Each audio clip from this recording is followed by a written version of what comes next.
Shalom, salam sehat dan semoga damai sejahtera dari Tuhan kita menyertai kita semua hingga hari ini. Dan semoga kita semua terhindar dari virus corona yang sangat berbahaya yang ada di tengah-tengah kita saat ini. Di sini saya akan bercerita sebuah pengalaman yang terjadi di tengah-tengah keluarga saya sendiri. Bisa dikatakan menurut saya cerita ini adalah sangat menarik. Begitu juga bisa saya katakan menyedihkan, tetapi juga menambah iman di tengah-tengah keluarga. Sehingga saya merasa cerita ini boleh saya bagikan kepada saudara-saudara sekalian.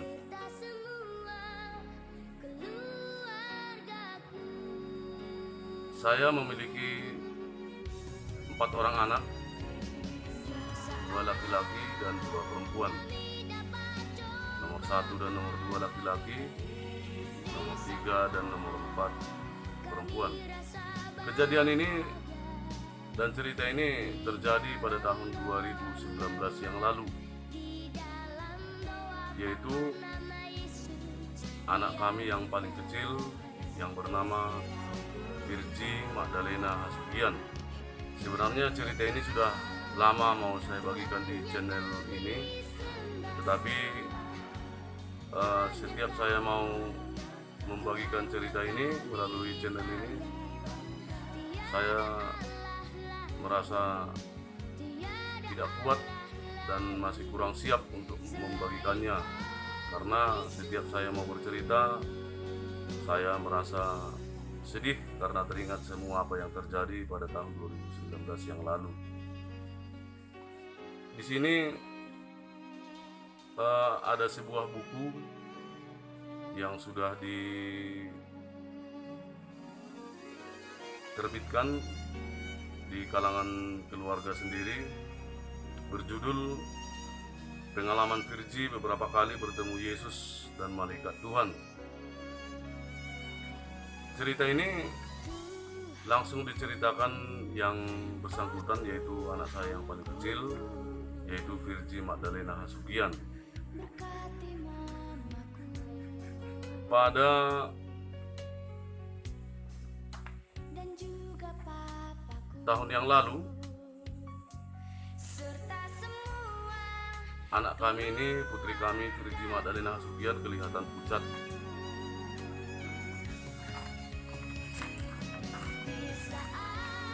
Hingga nanti saya ceritakan semua di dalam buku ini, mulai dari kejadian pertama sakit hingga akhirnya putri kami ini dipanggil Tuhan ke tempat yang paling indah, yang paling damai di surga. Cerita ini langsung diceritakan oleh putri kami Virgi Magdalena Hasugian, diceritakan langsung kepada ibunya, disuruh agar ditulis. Kemudian akhirnya saya ketik dan jadikan sebuah jilidan yang berisi tentang cerita daripada Virgi tadi.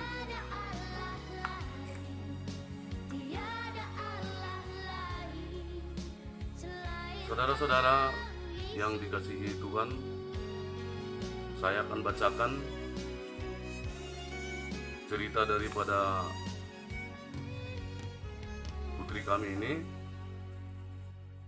Tetapi mohon maaf kalau sedikit saya akan merasa teringat kembali, sehingga membuat saya merasa sedih, sehingga kadang-kadang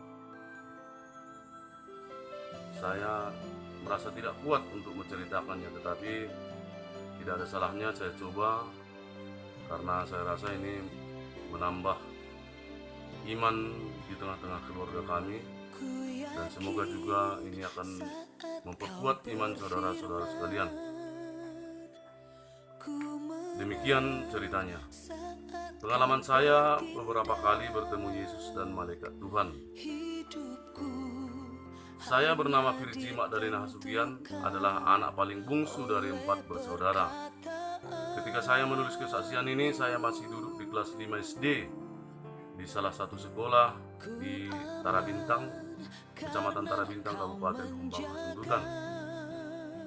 Setelah aku pingsan pada tanggal 18 Februari 2019, tepatnya di Pasar Pakat, Kabupaten Humbang Hasundutan, kedua orang tua aku bergegas membawa aku ke klinik Susteran Parlilitan.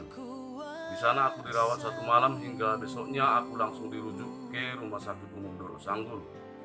Di rumah sakit ini setelah mendaftar, orang tua aku membawa aku ke bagian poli anak, dan sampai di sana aku langsung didahulukan dokter untuk menjalani pemeriksaan karena kondisi tubuhku waktu itu sudah sangat pucat. Dari hasil pemeriksaan darah di laboratorium dengan HB darah 4 dan leukosit 70.000, dokter anak di rumah sakit ini langsung menyuruh orang tuaku agar secepatnya membawa aku ke rumah sakit Umum Pusat H. Adam Malik Medan karena diduga penyakitku adalah leukemia atau kita kenal dengan kanker darah. Kulihat mata orang tuaku berkaca-kaca, seakan tak mampu menjawab kata-kata dokter di poli tersebut. Akhirnya dengan mengendarai mobil sendiri, kami sore itu pergi ke rumah sakit Adam Malik Medan dengan kondisiku yang sudah semakin sangat lemah. Akhirnya pukul 2 WIB besok paginya kami tiba di bagian IGD rumah sakit tersebut, dan akhirnya dirawat inap di bagian rawat inap anak selama seminggu di ruangan yang jumlah pasiennya 6 orang, karena memang kami memilih kelas 3 karena kami waktu itu adalah pasien umum. Setelah mendapat perawatan dan mendapat transfusi darah sebanyak 8 kantong, akhirnya aku kembali segar, dan dokter anak rumah sakit yang ada di sana menyuruh orang tuaku agar menyetujui aku di BMP, pemeriksaan sumsum tulang belakang. Tetapi dengan berbagai pertimbangan, dan aku juga menolak untuk di BMP karena rasa takutku yang luar biasa, akhirnya orang tuaku juga menolak, sehingga kami disuruh pulang, dan dokter berharap agar kami tetap mempertimbangkannya lagi. Dan akhirnya kami pun pulang. Sepanjang jalan kami memutar lagu rohani di tap mobil yang akhirnya memancing air mata ayah dan ibuku tak terkira banyaknya ketika mengikuti alunan lagu-lagu yang sangat menggugah hati. Selama 1 minggu di kampung, kami kembali ke rumah sakit Adam Malik Medan untuk menjalani kontrol. Tetapi hasilnya sangat menyulitkan kami, terutama orang tuaku, karena dari hasil cek darah ternyata HB dan leukosit itu sangat jauh dari keadaan normal, sehingga dokter langsung menyuruh kami untuk kembali rawat inap. Setelah mendapat transfusi lagi sebanyak 2 kantong, dan aku pun kembali merasa segar, dan akhirnya ayahku menandatangani bahwa mereka setuju aku di BMP. Setelah aku pun sudah menyetujuinya, walaupun rasa takutku tak hilang, tetapi aku tidak pernah lupa berdoa menyerahkan semuanya kepada Yang Kuasa. Memang selama ini sebelum aku sakit pun aku sangat rajin berdoa. Terlebih setelah aku mengalami sakit, aku tak putus-putusnya selalu berdoa, karena aku pun yakin bahwa doalah merupakan kekuatan. Aku melihat orang tuaku tak henti-hentinya berdoa. Aku yakin mereka sangat khawatir dengan penyakit. Waktu menjalani BMP sudah semakin dekat, aku semakin takut, terutama dengar-dengar cerita dan kusaksikan langsung di YouTube tentang BMP. Rasa takut semakin kuat, tapi aku semakin kuat juga berdoa berserah kepada Tuhan. Nah, itulah kisah dari Virgi ini sebelum Virgi bermimpi bertemu dengan Yesus dan malaikat Tuhan. Ajaib bagiku, jalanmu tak terselami saat kau